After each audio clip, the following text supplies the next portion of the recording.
La plataforma d'afectades per la hipoteca i la crisi de Sabadell duem quasi bé un any organitzant-nos i lluitant per tal d'acabar amb la lògica perversa que fa que les persones que no poden fer front al pagament de la seva hipoteca perdin el seu habitatge i, a més, les entitats bancàries els reclamin un deute milionari de per vida que les condemna a la misèria i a l'exclusió social.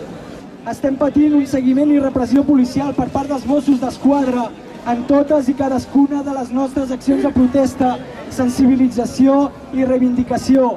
A partits i institucions polítiques, o esteu amb l'especulació i la usura financera o esteu amb les classes populars que pateixen el seu espoli.